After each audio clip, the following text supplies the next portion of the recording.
Shalom Bapak Ibu Saudara yang dikasihi Tuhan. Kembali bersama dengan saya Pendeta Stefanus Gunawan Agustinus. Saya bersyukur secara pribadi lewat online seperti ini, ternyata saya bisa mengajarkan banyak hal kepada saudara. Dan saya sangat bersyukur sekalipun kita tidak bisa bertatap muka secara langsung, tapi saya berdoa, saya berharap apa yang saya kerjakan ini akan tetap memperlengkapi kehidupan rohani saudara, akan menguatkan hidup saudara terus di dalam jalan Tuhan.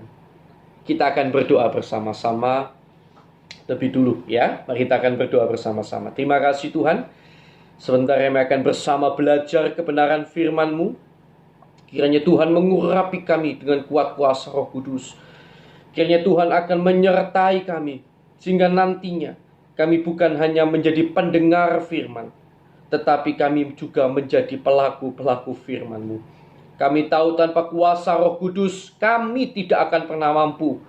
Karena itu ya Tuhan, biarlah Roh-Mu memampukan kami.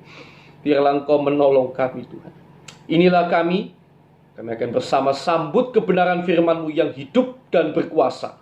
Di dalam nama Tuhan Yesus Kristus. Mari kita bersama katakan Amin. Puji Tuhan. Bapak Ibu Saudara yang dikasihi Tuhan, hari ini pada kurang lebih 2000 tahun yang lalu adalah hari pertengahan ya, di antara setelah Yesus meninggal dunia.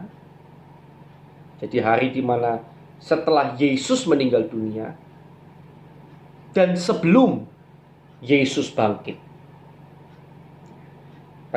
Jadi hari pertengahan antara ketika Yesus meninggal sampai Yesus bangkit. Jadi ini kita lagi di tengah-tengahnya.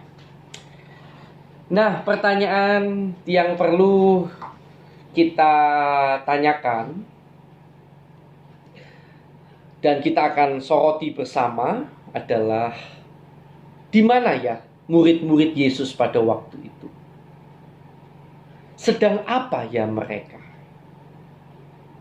Apa yang sedang mereka kerjakan? Apa yang kira-kira sedang mereka pikirkan pada waktu itu? Nah, kita akan pelajari bersama dan kemudian kiranya Roh Kudus mencerahkan hati pikiran kita. Apa yang bisa kita tarik pelajaran dari kisah itu, ya, dari pengertian atau pelajaran itu. Nah, saudara yang kasih Tuhan, saya akan rangkumkan khotbah hari ini dalam judul tema hati-hati terjebak dalam pengharapan. Hati-hati terjebak dalam pengharapan yang salah. Hati-hati terjebak dalam pengharapan yang salah. Mari kita akan baca lebih dulu bersama-sama di dalam kitab Lukas pasal yang ke-23. Kitab Lukas pasal yang ke-23. Pada ayat yang ke-50 sampai ayat yang ke-56. Lukas pasal 23 ayat 50 sampai ayat yang ke-56. Adalah seorang yang bernama Yusuf. Ia anggota majelis besar dan seorang yang baik lagi benar. Ia tidak setuju dengan putusan dan tindakan majelis itu. Ia berasal dari Arimatea, sebuah kota Yahudi, dan ia menanti-nantikan kerajaan Allah. Ia pergi menghadap Pilatus dan meminta mayat Yesus. Dan sesudah ia menurunkan mayat itu, ia mengapaninya dengan kain lenan, lalu membaringkannya di dalam kubur yang digali di dalam bukit batu, di mana belum pernah dibaringkan mayat. Hari itu adalah hari persiapan dan Sabat hampir mulai. Dan perempuan-perempuan yang datang bersama-sama dengan Yesus dari Galilea ikut serta, dan mereka melihat kubur itu dan bagaimana mayat Yesus dibaringkan.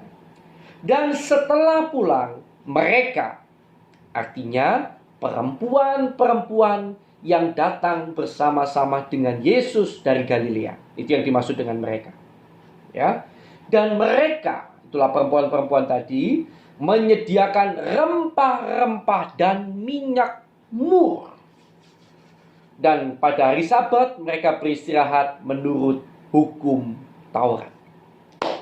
Amin. Nah, saudara yang dikasihi Tuhan, kita lihat tadi bahwa orang-orang yang melihat kubur Yesus, di mana Yesus dikubur, dibaringkan, itu adalah perempuan-perempuan, kata firman tadi. Perempuan-perempuan yang datang bersama-sama dengan Yesus dari Galilea. Perempuan-perempuan inilah yang melihat Yesus dikubur, Yesus dibaringkan, ya, mayatnya dibaringkan. Bahkan merekalah yang menyediakan rempah-rempah dan minyak mur. Pertanyaannya di sini, di mana murid-murid pada waktu itu? Mengapa tidak ada seorang pun dari murid Yesus yang terpikirkan seperti wanita-wanita ini menyediakan minyak rempah-rempah, ya, minyak mur dan rempah-rempah untuk mayat Yesus? Setidaknya untuk menghormati guru mereka. Tapi kita lihat, tidak ada seorang pun dari murid Yesus yang terpikir untuk melakukan hal ini. Mengapa sampai seperti itu? Mengapa mereka sampai tidak memikirkan untuk melakukan hal itu kepada Yesus? Padahal Yesus adalah gurunya yang sudah bersama-sama dengan mereka 3,5 tahun lamanya. Bukan waktu yang singkat itu, karena setiap hari bertemu. Tetapi tidak ada seorang pun dari murid-murid yang 11 ya, satu mati, itulah Yudas. Tidak ada seorang pun yang terpikirkan seperti perempuan-perempuan ini. Bagaimana kondisi mereka pada waktu itu? Itu yang menggelitik di pikiran saya. Alkitab tidak tuliskan secara langsung kisah pada waktu hari di mana mereka sedang menanti nih, pada hari ini, ya, apa yang dilakukan murid-murid, ada mungkin yang berdoa atau apa, tidak ada dituliskan begitu. Tapi setidaknya kita bisa tahu kondisi hati mereka. Kita bisa memperkirakan kondisi hati mereka, gitu ya. Dari mana?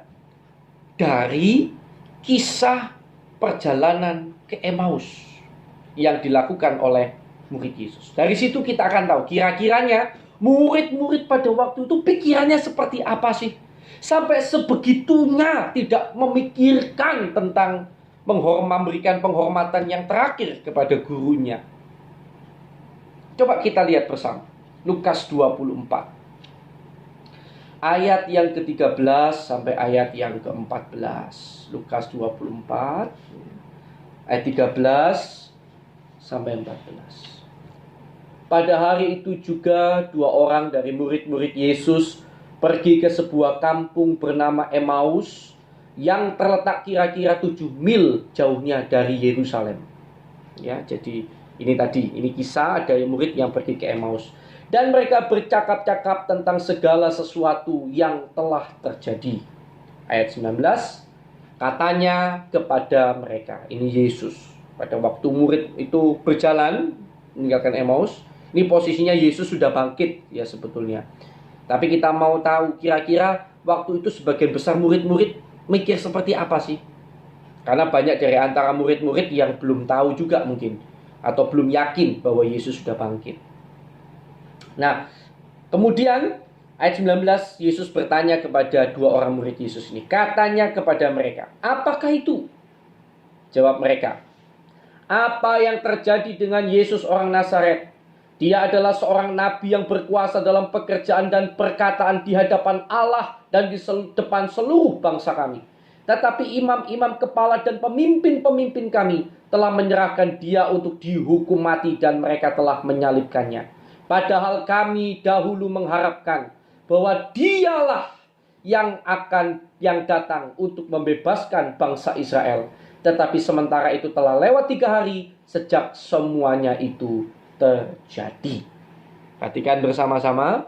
Padahal kami dahulu mengharapkan. Ya, apa harapan mereka? Bahwa Yesuslah yang akan datang untuk membebaskan bangsa Israel. Jadi kita bisa simpulkan kondisi hati murid-murid waktu itu, sampai-sampai mereka tidak terpikir memberikan penghormatan yang terakhir kepada Yesus, karena harapan mereka pupus. Ya. Harapan mereka tentang Yesus pupus, sirna. Jadi tampaknya mereka begitu kecewa karena apa yang mereka harapkan tidak menjadi kenyataan. Perhatikan sama-sama. Apa yang mereka harapkan tidak menjadi kenyataan, maka mereka tampaknya begitu kecewa. Saking kecewanya, mereka melupakan segala jasa Yesus bagi mereka. Seolah-olah Yesus itu di mata mereka penipu, sehingga mereka tidak terpikir untuk memberikan penghormatan kepada Yesus. Pertanyaannya, pantaskah murid-murid kecewa? Apakah ada catatan Alkitab bahwa Yesus pernah berjanji untuk membebaskan umat Israel secara jasmania? Apakah pernah Yesus berjanji seperti yang diharapkan murid-murid itu? Apakah ada catatannya? Apakah pernah Yesus berkata begitu? Saya mau katakan, tidak pernah. Ini harapan ini muncul adalah kesimpulan yang dibuat oleh murid-murid sendiri. Murid-murid punya harapan dari kesimpulan yang mereka buat sendiri. Padahal Yesus tidak pernah mengatakan hal itu. Yesus tidak pernah berjanji seperti itu. Malahan kalau kita teliti dalam Alkitab, beberapa kali Yesus justru memberitakan tentang kematiannya. Sampai-sampai satu ketika Simon Petrus menarik Yesus ketika Yesus bicara tentang kematiannya. Simon berkata, sekali-kali hal itu tidak akan menimpa kau. Dan Yesus jelas-jelas menghardik, enyah kau iblis. Kan begitu ya. Jadi jelas Yesus tidak pernah berjanji bahwa dia akan melakukan itu. Jadi murid-muridlah yang memiliki pemikiran itu sendiri, punya kesimpulan itu sendiri, lalu mengharapkan sendiri. Padahal Yesus malah menyatakan hal yang sebaliknya. Seolah-olah mereka menolak kenyataan yang dipampangkan oleh Yesus. Mereka menolak kenyataan itu. Dan mereka seolah-olah menipu pikiran mereka sendiri, bahwa Yesus itu akan melakukan seperti yang mereka simpulkan. Saudara, inilah yang terjadi pada waktu itu. Jadi murid-murid punya harapan tentang apa yang akan dilakukan oleh Yesus, padahal Yesus tidak pernah menjanjikan hal itu. Ketika tidak tercapai, mereka marah. Pertanyaan gini, fair tidak hal semacam? Ketika sudah dibentangkan, saya mau bertanya, mari kita melihat dalam sudut pandang yang jelas. Apakah hal seperti ini sebetulnya fair?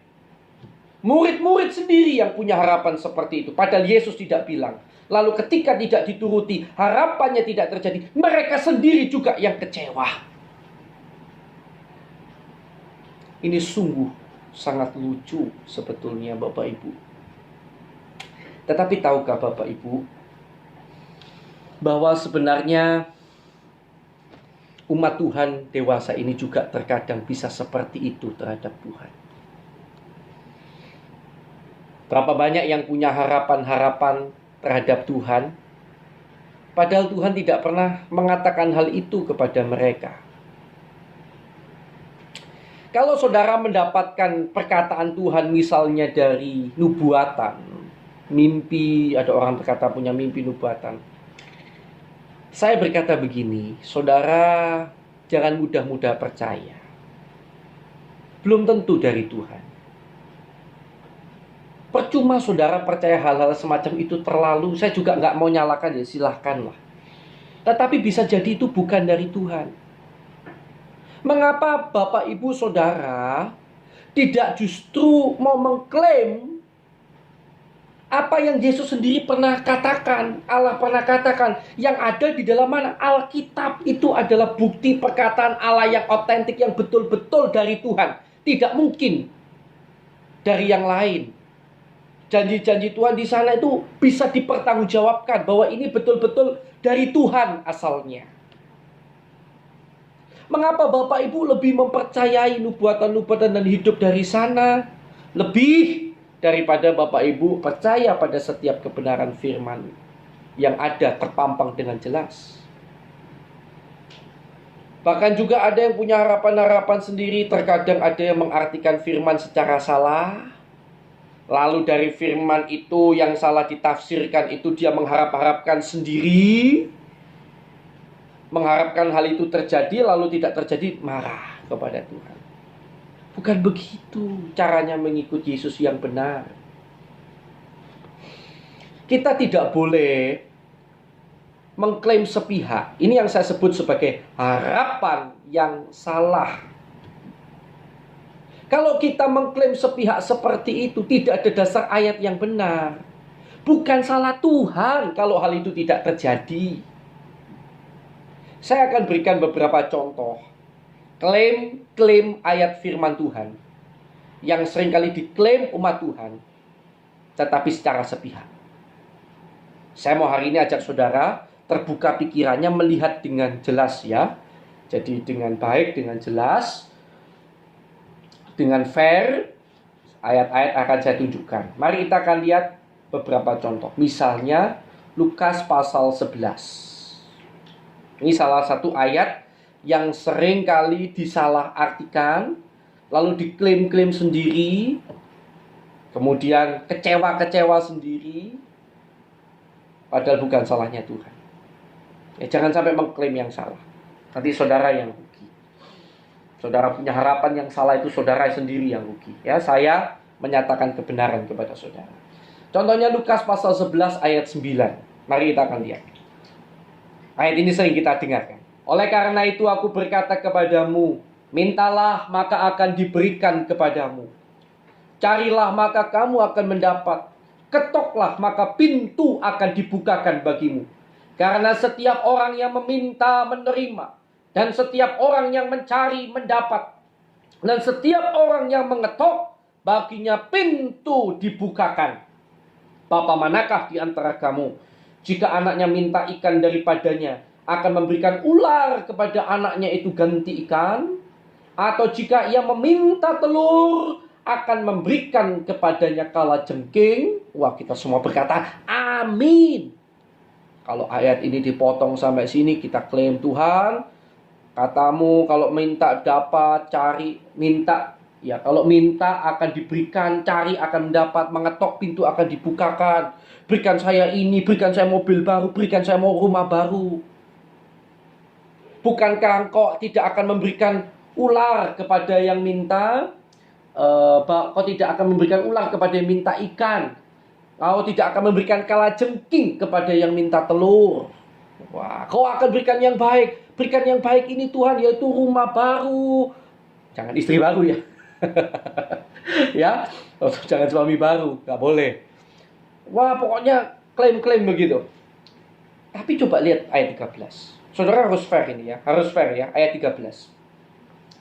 Jadi, jika kamu yang jahat tahu memberi pemberian yang baik kepada anak-anakmu, apalagi Bapamu yang di surga. Wah, puji Tuhan.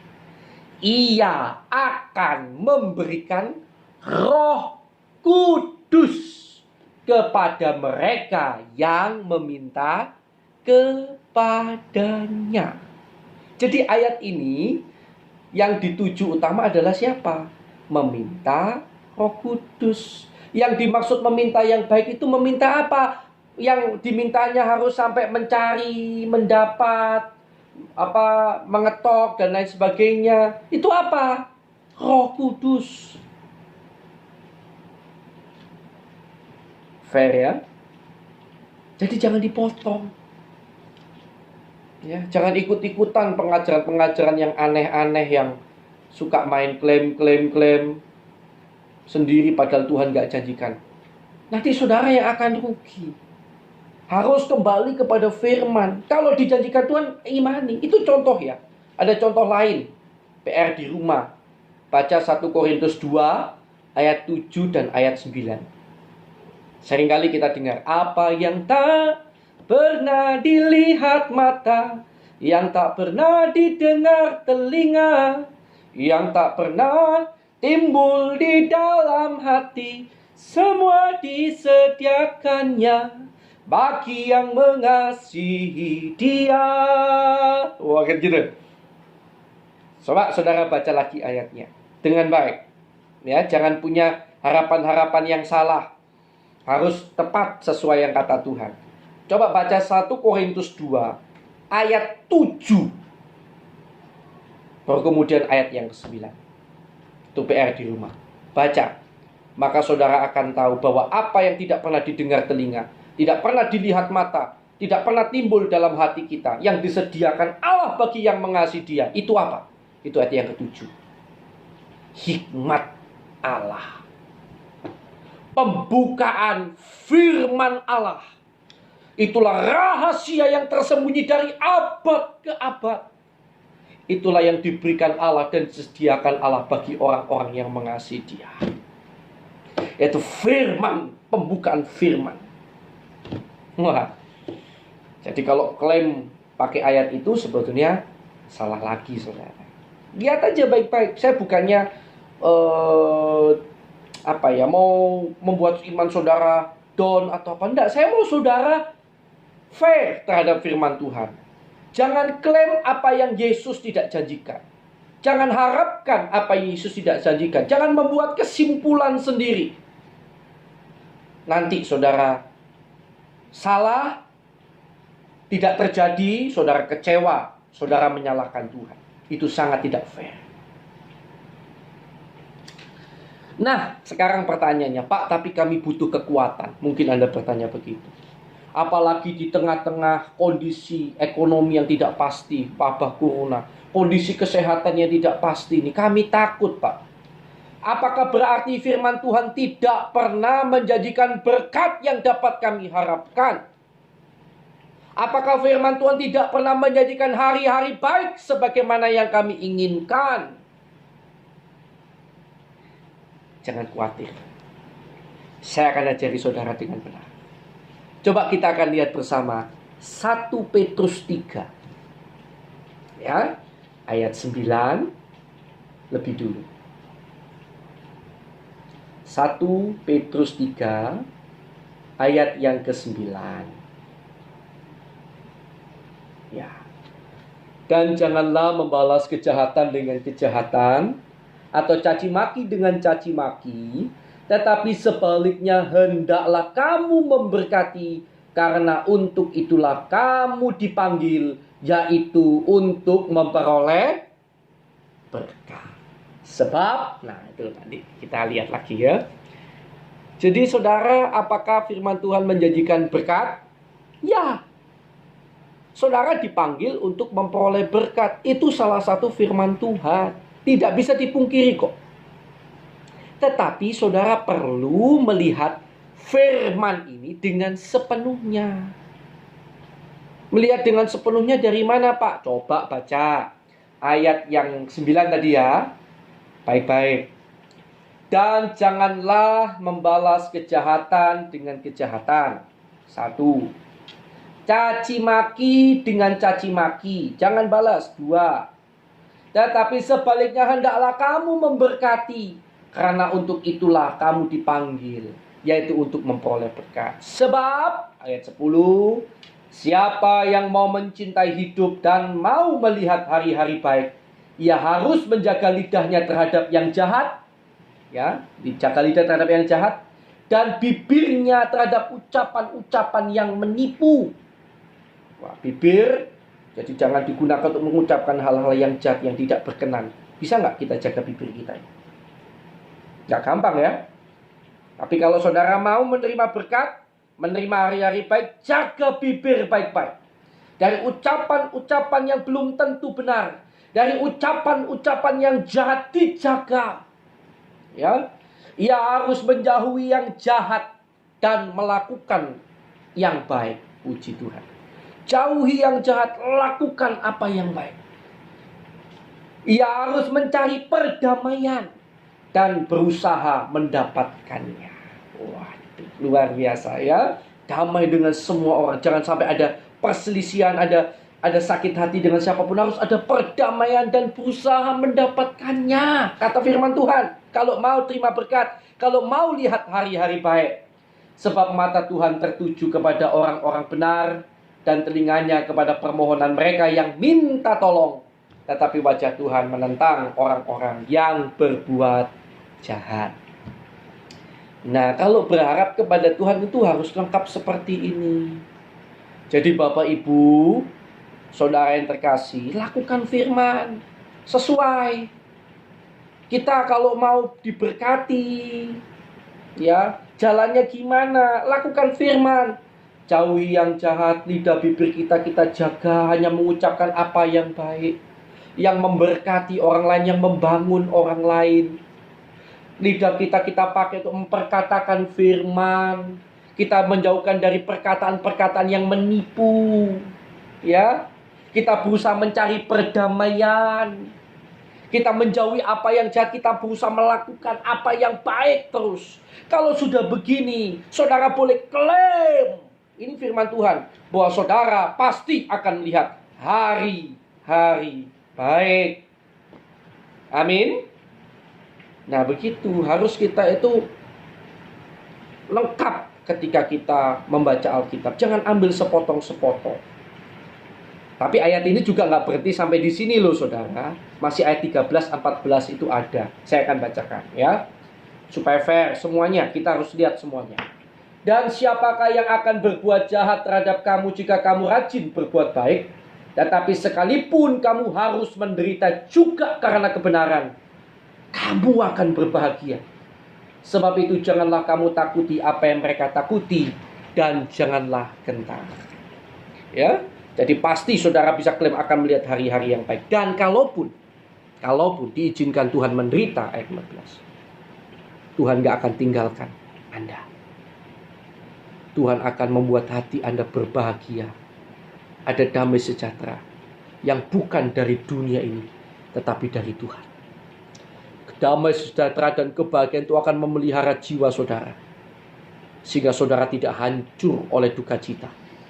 Tetapi sebaliknya, dengan aneh sekali, walaupun menderita, saudara tidak seolah-olah merasa tidak menderita, saudara berbahagia. Wow, ini yang boleh saudara pegang. Ini firman yang pegang di tengah-tengah wabah virus corona, di tengah-tengah ketidakpastian ekonomi, ketidakpastian masa depan kita. Saya mau mengatakan kepada saudara, jangan punya harapan yang salah. Taruh harapan saudara yang benar. Kalau saudara mau diberkati, kalau saudara mau melihat hari-hari baik, bahkan ketika menderita pun, Tuhan tidak akan tinggalkan saudara. Tuhan akan berikan kebahagiaan sehingga saudara mampu menanggung semuanya. Ada kebahagiaan sehingga saudara tidak merasa berat. Itu luar biasa. Bagaimana?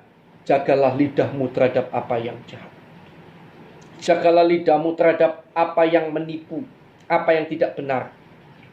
Lakukanlah perbuatan-perbuatan baik. Jauhkanlah dirimu dari segala perbuatan jahat, menyakiti orang lain, melakukan perbuatan yang menyakiti orang lain. Jauhkan itu. Lakukan banyak perbuatan baik. Dan juga usahakan perdamaian. Cari perdamaian, usahakan perdamaian, berusaha mendapatkan. Kalau saudara teringat ada orang-orang yang sakit hati terhadap Anda sakit hati terhadap dia, cari perdamaian. Kalau terjadi perselisihan dan melebar sehingga menimbulkan perpecahan, cari perdamaian.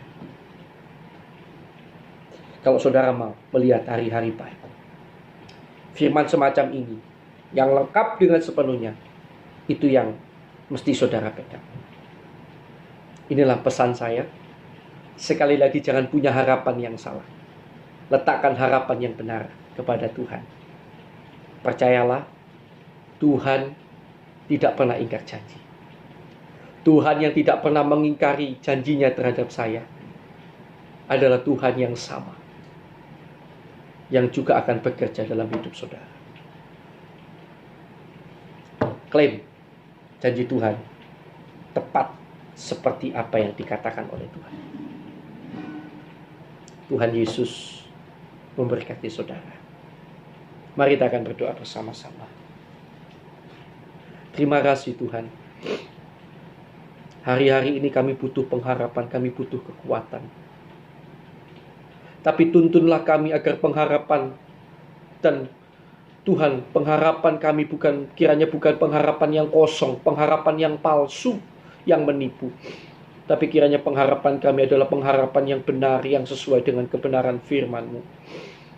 Biarlah benar-benar Tuhan, Kau akan menuntun, menolong, menguatkan kami, sehingga kami akan tetap mampu bersinar bagaikan pelita di tengah gelapnya dunia ini. Di tengah-tengah keadaan kondisi takut, carut marut, tidak menentu, biarlah kami tetap tampil bersinar sebagai garam dan terang dunia. Kami meletakkan pengharapan kami kepada firman-Mu Tuhan. Kami meletakkan pengharapan kami sepenuhnya karena kami percaya bahwa Engkau adalah Allah yang ya dan amin. Ketika kami melakukan seperti yang Kau suruhkan, kami percaya harapan kami tidak akan pernah sia-sia. Terima kasih Tuhan. Di dalam nama Tuhan Yesus Kristus, kami sudah berdoa dan ucap syukur. Haleluya. Amin.